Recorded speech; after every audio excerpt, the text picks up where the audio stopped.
just give us a bit of an update on how you'll tackle tomorrow? It's going to be 36, 37 degrees. Will that influence how you approach the game tomorrow? We're fortunate in the way that, with the 20-minute quarters and, we're sort of the game time being a bit limited to individuals, that we feel like we'll be okay. But it's a good opportunity to, the physical preparation staff, whilst having a mindful, being conscious about, the heat and what we need to do there. We'll make sure we've got contingencies in place with extra water and all the things that we do to look after our players. So great opportunity to get out there and get some cohesion going, the physical base that we can continue to ramp up for the rest of the pre-season, and, whilst having a mind on, the heat, which we've got to be mindful of. You'll put a squad out later today, but the health of the group has been spoken about, has been really good. Are we going to expect to see a majority of the list tomorrow at some stage through those 8 periods? Yeah, we are, and we're approaching it a bit more of over the 8 periods versus rather than just, the first game being the set team going forward. It's there is a lot of managing in these games. We're sort of we've only got 3 players not playing tomorrow, that being Gary Rowan, Mitch Edwards, and Joe Furphy. And even within that, there's just some management little things there, and the availability for our group for the majority of the pre-season has been really impressive. So what that does do is mean there's a few conversations going around how much game time you give certain players. We obviously play next Friday night down here against the Bombers, but good opportunity to see a lot of our group. There's some new players coming in. There's Jack Henry and Cam Guthrie, who to us, such vital, important players that last year we didn't get to see, unfortunately enough. So that's, this is a continuation of their preparation into the season, and looking forward to seeing, not only what young guys can do, but the senior core group and that middle tier as we see them continue their development. You mentioned Gary Ryan. What's the issue there with him? He's had a bit of a back complaint over the last sort of month or so. So it's more about the load management side of things, making sure he gets enough training in to give him the best possibility to play well when he does. The season does come, but he's not too far away. As I said, it's more managing that rather than an injury. He's full training, doing everything, so more just keeping him back at this stage. Do you expect him to be right for round 1 then, in that case? Time will tell on that. It's still a few weeks to go. But right now, things are looking okay, and as I said, his main training, it's always a good sign. I know it's still a few weeks away, but is someone like Connor Sullivan pushing for senior selection?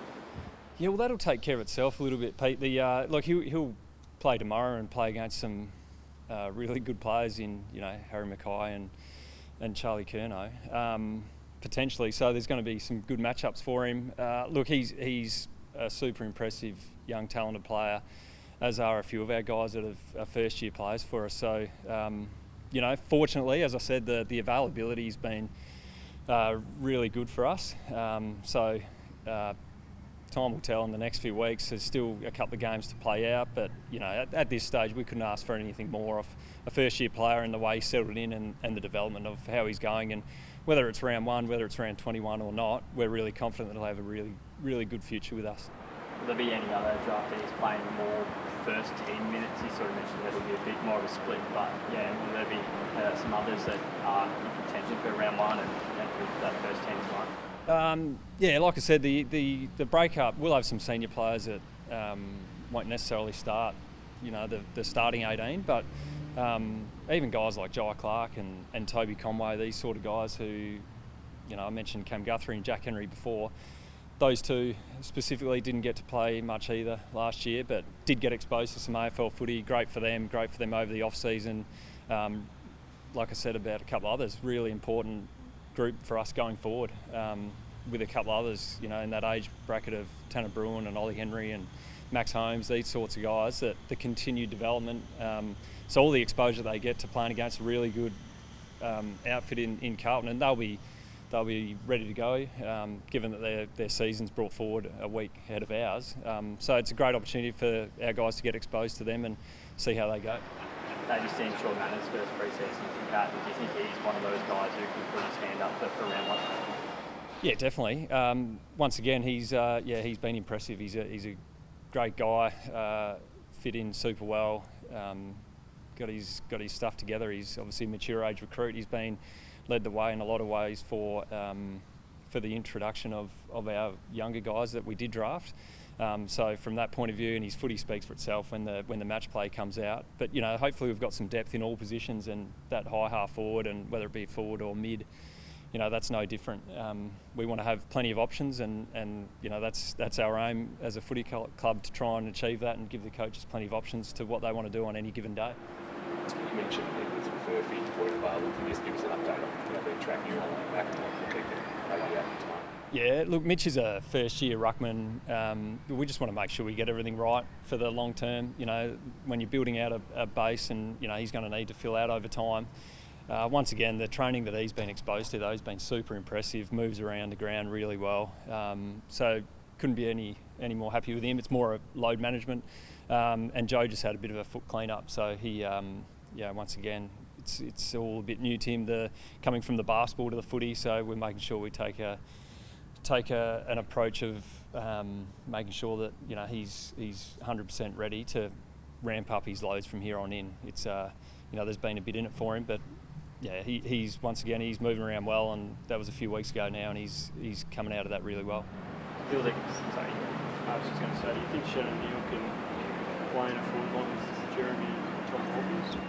Yeah, look, I think he can, and I think once again, I saw you out at training a few weeks ago. It was a super impressive performance. He's had some really good days, and hopefully it's all just starting to click together. We've for the last couple of years seen what he can do, and it's about building out that consistency for him. Whether the other names in there, what that means, he does have flexibility that he can go a bit up the ground. He moves really well as an athlete, as does Jeremy. And a couple of our other guys. It's a bit of a dynamic forward line when you look at the individuals and what they can all do. So once again, it's great to have the options, but it does mean that it does give the coaches something to work through. And a few weeks out from round one, there's still plenty of time to work out what that does look like, and I dare say what round one looks like might be different to what the middle of the year looks like. So all Shannon can do is keep doing what he's doing and keep putting in the work that enables him to put his best foot forward when he gets the opportunities like he does get. And for the most part of the pre-season, it's every main training. So the games come around now, and hopefully he's able to show that. I feel the gaps close a bit between Conway and Stanley in the ruck, and the practice games will have a bit of a say on who will play around one. Yeah, rucks are always interesting, like they have been for years, haven't they? It's they're a team to themselves, but they do like to go against each other, and they do it for.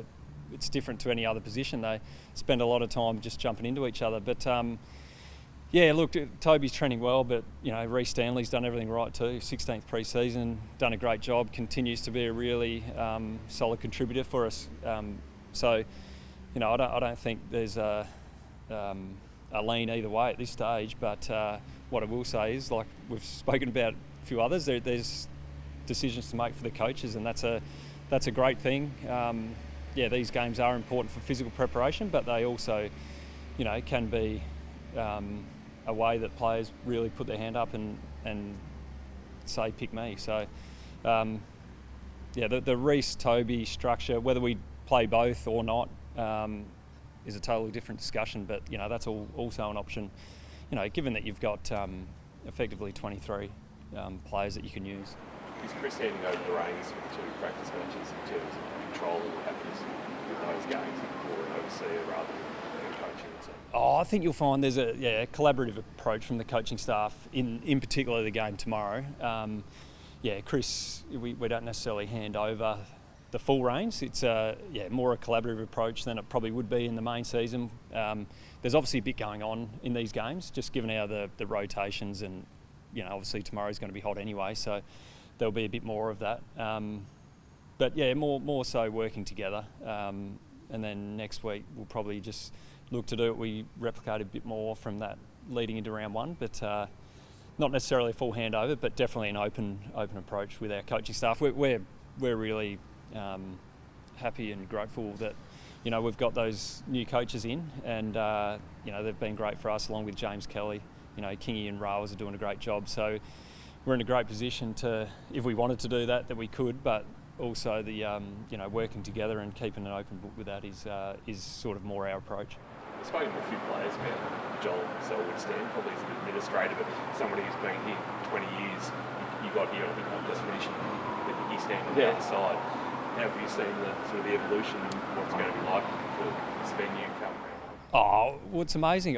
It's a sense of pride in what the club's been able to do, and there's no doubt it's a focal point for the community, and we all see, when we're driving around, see the lights and what this stadium, what we think it can become in the future going forward.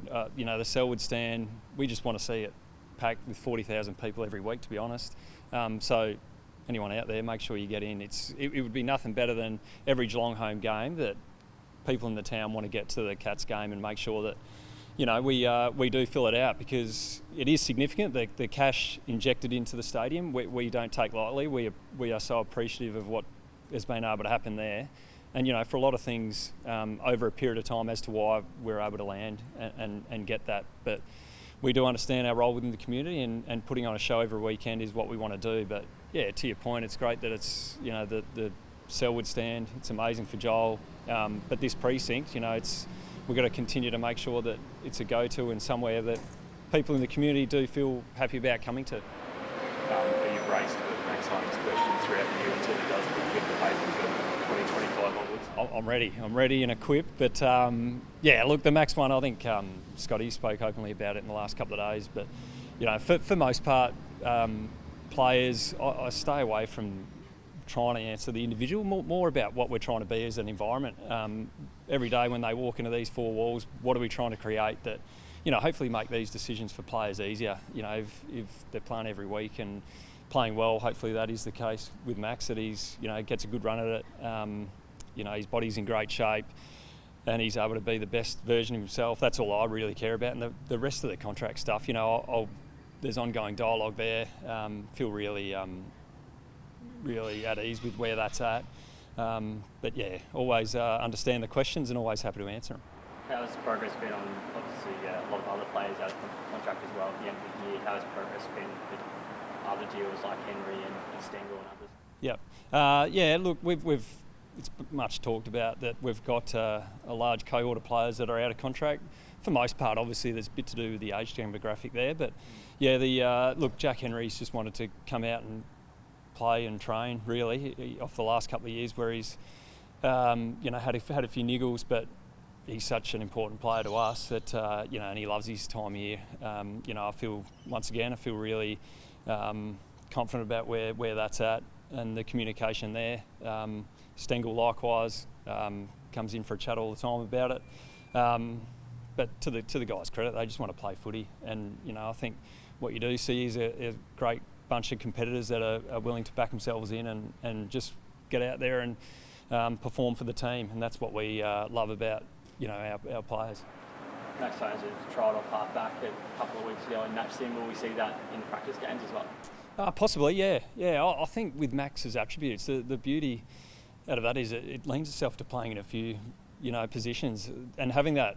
If you look really closely at Scotty's philosophies and the way we've done things over a number of years, we do enjoy a bit of flexibility within our players, and Max's ability to we've exposed him to a little bit of the stuff that you're talking about.